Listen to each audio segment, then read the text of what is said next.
What's up, folks? Welcome back. I'm your host, the Hypothetical Patriot. Everything you hear on YouTube is, of course, hypothetical, and in all my videos, including this one, my opinion only. The book is Veritas by Ariel Sabar. Sorry if I mispronounced that name. I'm horrible at pronouncing names. This was one of my top 5 favorite books maybe of all time. I mean, it was that good. It was a page turner. I couldn't put it down. It was very, very good. It's about the gospel of Jesus and Karen King, who authenticated the gospel of Jesus. And she also did the gospel of Mary Magdalene, which we'll get into later. But anyway, this was a really good book. It was a book about the gospel of Jesus, a supposed gospel that spoke about Mary Magdalene as being his wife in actual texts. It ended up being a fraud. Karen King still has her position as head of Harvard Divinity School, if that tells you anything. Very strange circumstances, in my opinion, on how she became the head in the first place. I think her thesis about railing against the church and the traditional thoughts and beliefs on Jesus Christ might have been one of the reasons she was really pushed up there. But during this, she finds a gospel of Jesus. His wife is sent to her by a con man from Florida who spent tons and tons of time in Germany. He was a con man. At the time, he had a website where him and his wife were putting pornos on the internet about other men having sex with his wife and videotaping it. And also they were into mysticism and spirits and being not fortune tellers, but psychics and stuff like that. At least she was. And they sent Karen King, the head of the Divinity School in Harvard, forged gospel of Jesus, and it took her a long time, but she eventually said, okay, yeah, let's go with this. She authenticated it herself, and being the head of the Harvard Divinity School, Coptic is what it was in. She her word was pretty much bond at that point. So she had a big speech ready to go out at an international convention in Rome held by the St. Augustine Club, which our current Pope is part of, in Rome, where she told everybody that this was the gospel of Jesus. Jesus says in it, my wife, referring to Mary Magdalene. And right off the bat, people were a little bit skeptical about this. I'm not going to give away too many spoilers, but throughout the book, it's very obvious that the forger literally jacked certain lines and basically the entire thing from a broken down version of the Gospel of Thomas. There was a broken down version where it was just plainly put in English line for line, not even the exact translation. Those translations were used in this, which is hilarious. There was many errors that were found throughout it.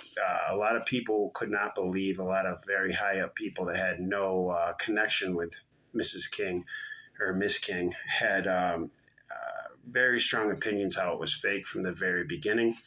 It was very interesting how she ignored all those.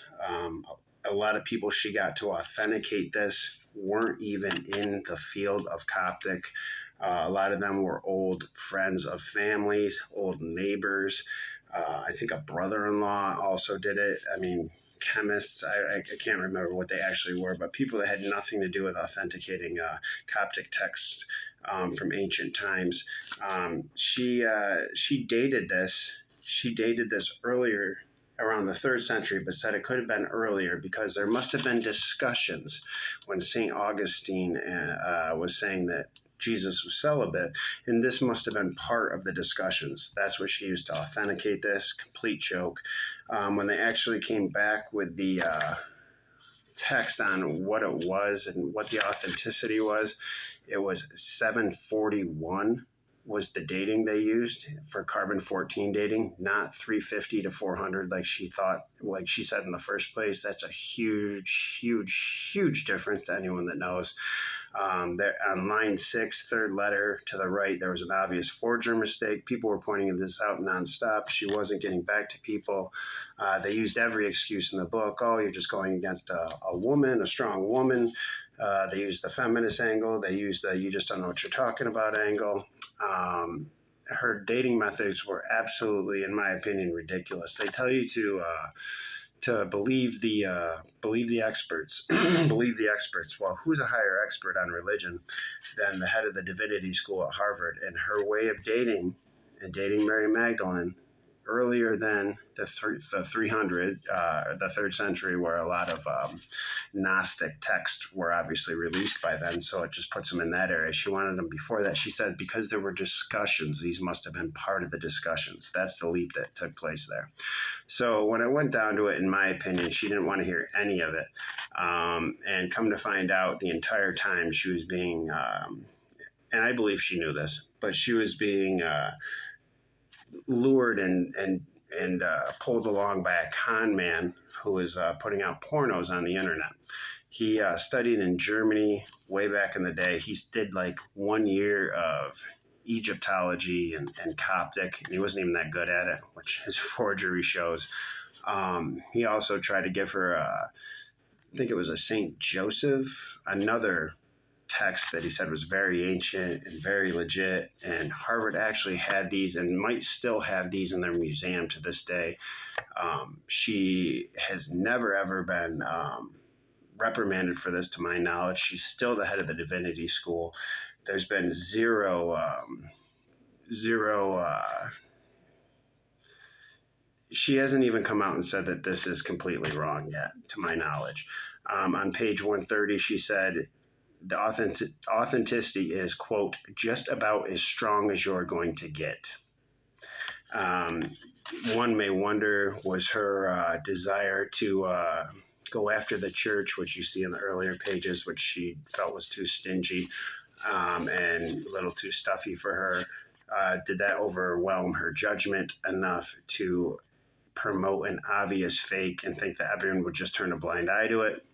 This book also goes in to show you that when people say something's authentic or it's from a certain period, that's not as concrete as we think it is. It's up for discussion. It's very ambiguous. This book was a very, very good book. And to this day, people still get her back on this, and I find it quite hilarious. It's funny that this is never about Judaism or Islam or Hinduism. They always go after Jesus. And if this ever got pushed out there and authenticated, where nobody raised a flag or said, hey, what's going on here? Whoa, this isn't authentic. It could have done some real damage. And just for what? For the whims of some people that don't believe in that type of religion or that type of mantra in their life. I find it ridiculous. I find it immature, and I find it very, very concerning. It's also insane to me that she's still the head of the divinity school. Her past shows she was part of groups that wanted to reimagine religion and Christianity, and how nothing is really authentic as long as you think it. There was a lot of thought going into it instead of actual facts. You would think that there would be authentication, carbon dating, which I don't even really put much stock in, and then studying of the Coptic text, since that's what they had to work with. All that was ignored. There were graduate students from the beginning that saw this and knew immediately it was a fake. So how could graduate students immediately know it was a fake, but the head of the Harvard Divinity School think it was authentic and defend it for years and years and years? And they had a whole Smithsonian episode that was going to air. And this author did a great job of going through and just systematically going point after point after point and destroying this ridiculous argument. He went to Germany a bunch of times, where we believe the paper was stolen to write this on. The man's house, he was seen with charcoal and a bunch of other materials that supposedly, hypothetically, made this text. It's a big cluster, and it's a quite good story. And the other researchers that found out and went through to put the time in to prove this was a fake, they did an amazing job. And this guy was a writer for I think he wrote for the Wall Street Journal and a bunch of other people, but he ended up writing this book because there was just too much in it. And like I said, it really makes you wonder, why do they always go after Jesus? Why do they always go after Christianity? Why not all this effort into saying Allah is his texts weren't right, or Buddha, or or Judaism? How come it's always Catholicism and Christianity? I find it very disturbing that there's been no disciplinary action whatsoever. And in fact, it says in the book that most of the top people this has happened to multiple times. They've pushed forgeries and then gotten into big trouble. There was a chapter in it about it. But I don't want to give too much away, but it was a very, very good book. There is no gospel of Jesus' wife because Jesus didn't have a wife.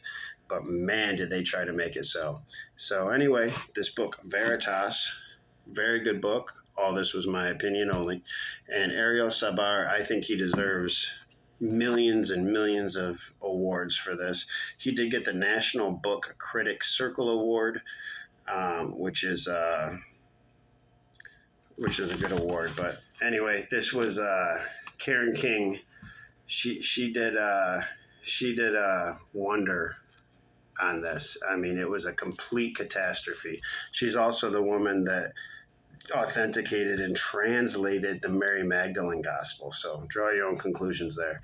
Like I said, her idea for dating was there must have been conversations. So from the point they said Jesus was celibate, she says that these texts must have been the other side of the argument when there was a debate about it. So that's where these date to, not to 741, which the paper came from, let alone the 2000s when it was written. Complete embarrassment and complete joke. Amazing book. I love when people really go after and put their heart into something to show a fake and a forgery. This guy was all over the States. He was in Rome. He was in Germany. He had to go down to Florida to meet the forger. I mean, it was an unbelievable book, and he put a lot of time in it. It also makes you wonder why the St. Augustine club, whatever they are, which our new current pope is part of, I believe he was head of, would let somebody that was going to present the gospel of Jesus's wife do that in their building. So anyway, I've got another book coming up that I just got in the mail, The Camp of Saints. Can't wait to read it. And I got a bunch of other reviews to do and other videos. So please give me a like and a subscribe. Being shadow banned beyond doubt, and it would really, really help. So anyway, Veritas, the gospel of Jesus's wife that never was. And when you see the amount of time, evidence, and people, experts that came out against this, and her turning a blind eye over and over and over to it and not just coming out and tell you the truth, you'll see where her intentions were. It's despicable in my opinion. All right, Jesus is King. Have a great day.